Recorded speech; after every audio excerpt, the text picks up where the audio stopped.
U.S. President Donald Trump said on Thursday that his proposed 25% tariffs on Mexican and Canadian goods will go into effect on March 4th as scheduled because of what he said were drugs flowing into the U.S. from those countries. The drugs continue to pour into our country, killing hundreds of thousands of people. We're losing substantially more than 100,000 people. I mean, dead.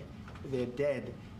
The families are destroyed after that happens. Trump also said he would impose an additional 10% duty on Chinese goods on that day. It's 10 plus 10.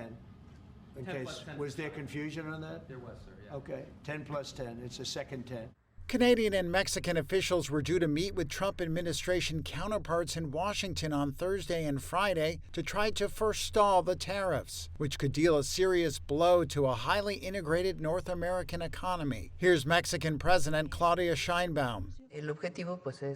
The goal is to protect the trade treaty between Mexico, the U.S., and Canada, and within this frame, see what actions to take to strengthen the three economies. So Mexican ministers in Washington have studied the matters thoroughly, and there have been previous discussions. So I hope we can reach an agreement, and on March 4th we can announce another thing. Meanwhile, Canadian Prime Minister Justin Trudeau said his country will have an immediate and extremely strong response if the U.S. imposes tariffs next week. We will continue to do that work and do everything necessary to avoid these tariffs coming in. But like I said, if on Tuesday there are unjustified tariffs brought in on Canada, we will have an immediate and extremely strong response, as Canadians expect.